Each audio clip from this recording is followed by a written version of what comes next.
Hi, I'm Lauren Slater, and I'll be presenting on public transportation.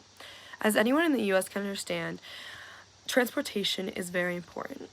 But what every American does not understand is the disparity between our two main methods of transportation, cars and public transportation. The purpose of this presentation is to convince you how we have been isolated from public transportation and why it has controlled infrastructure to be focused on cars. I'm a credible source on this topic because I not only research this heavily, but I'm an advocate for public transportation in the US. As someone who has traveled abroad frequently, you should care about this social issue because the accessibility and easiness of public transportation is a critical feature and has affected our urban infrastructure. I will detail how poor public transportation was caused by a shift to a car-centric society and public policies, and then discuss how this has left an imprint on infrastructure and would only benefit everyday citizens to implement good public transportation. It would be hard to find yourself outside and not see a car parked in a driveway. America's shift to a car economy culture deterred people from using public transportation. According to the article sustainableamerica.org, accessed on October 29, the truth is that our built environment has been created in such a way that people have little choice but to drive. After World War II, car culture and an increased focus on a single-family home built the kind of suburbs we know today. As people became more reliant on cars, there was a further sprawl of cities, and this is where we see our suburbs. As suburbs were created, more and more people depended on these cars to go to and from the cities. Infrastructure supporting car travel, mainly highways, was implemented in vast networks, and it became a need for people to have cars. Related to this, as infrastructure, like I mainly mentioned, highways, was implemented, it became a need for cars, and as said in the published article, Public Transportation by Joseph F. Zimmerman, accessed on October 29, the invention of the motor vehicle and its widespread use increased the mobility of citizens and lessened dependence upon railroads for the transportation of people, raw materials, and manufactured products.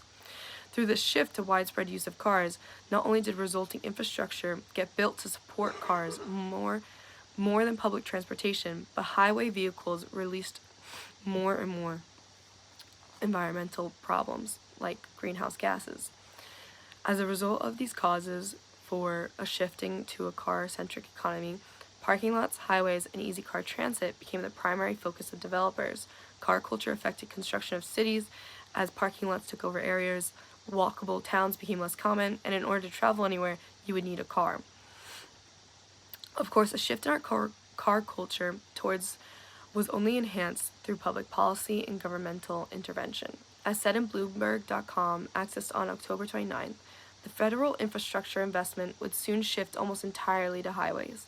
This left the quality of public transportation in poor and inadequate conditions. The federal government, in particular, was very infrequent to appropriately fund public transportation, but had continuously appropriated billions of dollars for construction of new highways. As said by the published article, The Origins of the Decline of Urban Mass Transportation in the United States by Stanley Malek, it has spent over $200 billion on highways since 1956, when the Federal Highway Trust Fund was established. Less than $4 billion has been spent on public transportation during the same period. As people began to notice this deficit in public transportation, they were less likely to use public transportation. With the proper funding, public transportation could be seen as adequate and primary source of transportation. This shift would be incremental to distributing this access to people and civilians who need it. This has had adverse effects on people who depend on public transportation and the dynamics of our resulting infrastructure, and we must do something to properly fund our public transportation. Because funding has become so car-centric, our cities are now reflecting that interest and have become unwalkable or not accessible without cars. There's data that shows that both car-heavy places and a lack of access to transit have a detrimental effect on socializing and a sense of community, as discussed in the article previously mentioned, especially for those who can't drive. Older cities reflect the mentality of being centered around humans, as there are more walkable paths or narrow roads. It is easy to walk around your city without everything being sprawled out, even in towns that were mainly used for transportation and suburbs. In conclusion, switching to a car-centric economy and poor funding towards public transportation crushed its growth in America and transformed our cities from being focused on not on public transportation, which isolated people in the community. The next time you travel, think about how well the cities are connected and easy to travel as a person without a car. Only then does the deficit we have in public transportation in the U.S. become glaringly obvious. Thank you.